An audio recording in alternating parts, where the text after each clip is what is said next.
Hey guys, Ryan here for Bender Wins. Hope everyone's doing well today. Here with your daily free picks.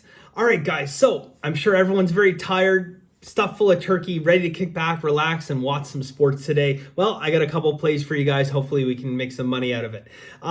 Quick recap before we get into it of yesterday, and then I just want to address a viewer question that I thought was a very good question, and I may have talked about a while ago, but not recently. So I just want to go over that quickly.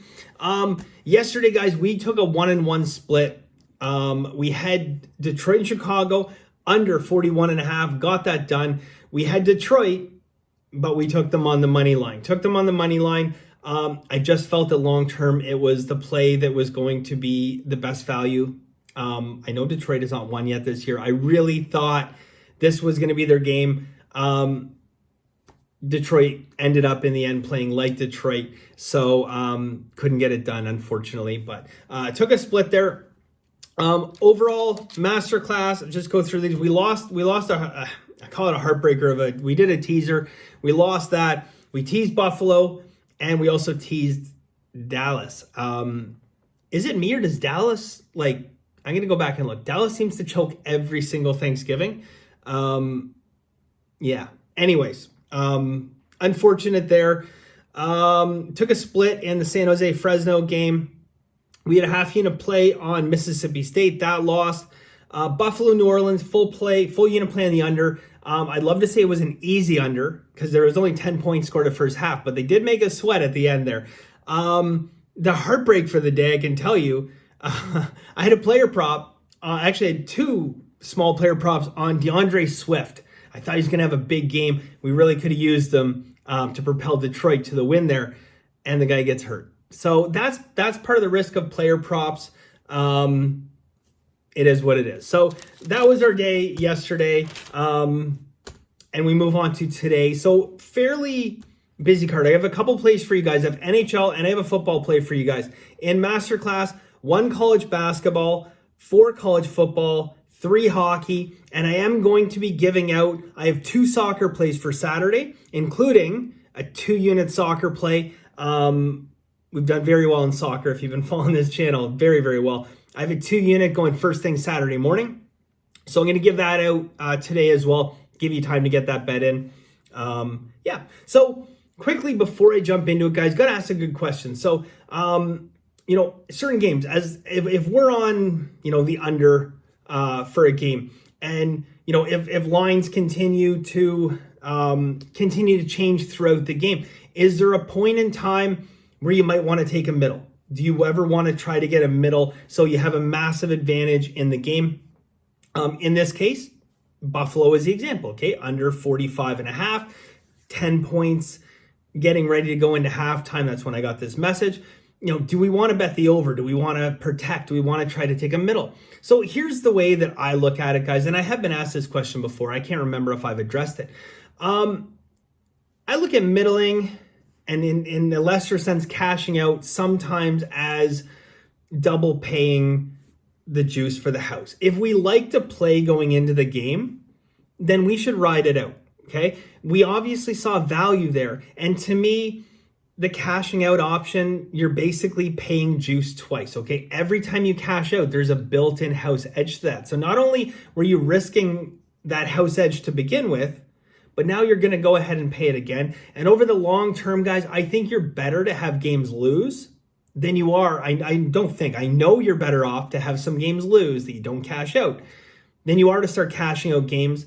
Main reason, guys, we look long term, okay? When we identify value, we want to go after that value. We want to cash it as a winner. We do not want to cash out to try to, preserve a winning day or something like that.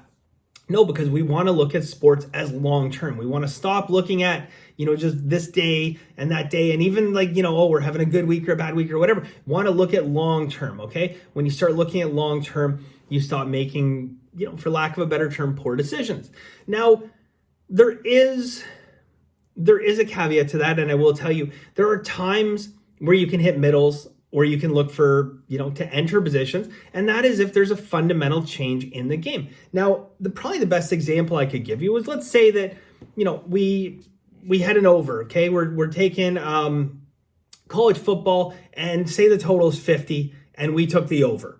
All right. So 2 minutes into going into halftime, 2 minutes to go, and we got 35 points on the board. We're looking good. We need 16 more points for the win in the second half, but there's some serious weather rolling in, okay? You got high winds expected, 17, 18 mile an hour winds, potential heavy rain, that kind of stuff. That is a fundamental change in the game. So in that particular case, taking a middle that matches your full unit can offer you some protection, or you could take semi-protection in case, like half a unit, right? You don't have to go the full amount for middle. So it does two things. One, you could obviously hit the middle. You're going to have a pretty wide target. You can hit the middle, but also it does offer you some protection in case there's a complete and total meltdown because of this fundamental change. And that's ultimately what I look for when I look to try to middle a game or even just enter a live bet position in football, is I want to see a fundamental change that I know is going to change the impact of it. And the second thing that I will add to that is I try to do it prior to halftime if I can. If I can live bet it, I'll go ahead and live bet it, because often once those halftime lines come out, there's a lot of sharps sitting there waiting, and those lines move really quickly, and it could gobble up a lot of the value very fast. So just something to throw out there. Long-term, guys, you think long-term. When you do that, you're going to stop cashing out those plays. And yeah, you know what? You might kick yourself every once in a while and say, oh, I lost this play. I should have cashed out. But in the long run, you're not paying that extra juice every single time. And there's a reason we put these plays down, because there's value and we like them, and that's why we want to continue all the way through. The fear of loss, guys, the fear of missing out, that is why cash outs were put in there, and they're extremely profitable for the sports books, because the sports books prey on the fact that people, they don't want to lose. They have a winner. The money is theirs if they just cash out, okay? And every time you cash out, they make a profit. So there you go. All right. We'll get into today. So again, guys, if you are interested in masterclass, it is benderwins.com. It's $99 for an entire month, and it gets you my full card every single day, plus all the masterclass educational videos and the Bender Wins Guide to Professional Sports Betting. And your subscription is an entire month, a full 30 days from the day you join. It does not start again December 1st. I can't believe we're going into December. It's going to be 17 years as a professional bettor this December. Very cool. Yeah, so masterclass, like I said, guys, college basketball, 4 college football games, 3 hockey games, a couple soccer plays going Saturday morning, first thing Saturday morning, including a deuce. We got a 2-unit play going there. Yeah, benderwins.com. All right, let's get into it, guys. Couple plays. Starting off, we are going to go with the New York Rangers and Boston to go over 5.5 goals, minus 110. So New York Rangers, Boston, over 5.5 goals, minus 110. And then, actually, here, I'm going to pull up this game. I have a football play here for you guys. Bear with me for 1 second here. Okay, so this game, yeah, goes pretty early. There we go. All right, so we are going to go with Ohio and Bowling Green to go under 48.5. Ohio, Bowling Green, under 48.5. Nice, cold, windy day, guys. Great conditions for an under in this game. I have 4 system indicators on this game. Those systems come in at 57, 58, 61, and 62%. Those are very, very strong numbers. Now, in terms of an ROI, again, I say, professional sports bettors, we want to be, if we can hit a 5% ROI, we're very happy about life. Amateurs, if you're hitting 1, 1.5, 2%, you're doing a great job. These ROIs come in at anywhere from 11 to 20%. So those are very, very, very strong ROIs. They're good systems, guys, very mature system. I like that money distribution.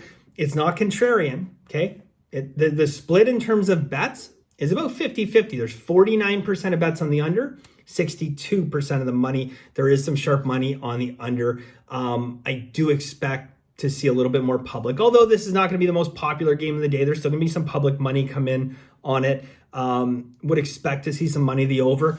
I would be surprised, however, if that public money did anything to move that line up. So, yeah, that's what we're doing. Okay, Bowling Green, Ohio, under 48.5 points. All right, so that's it for free picks, guys. Again, if you're interested in masterclass, benderwins.com. That is it for us today. Thank you guys very much.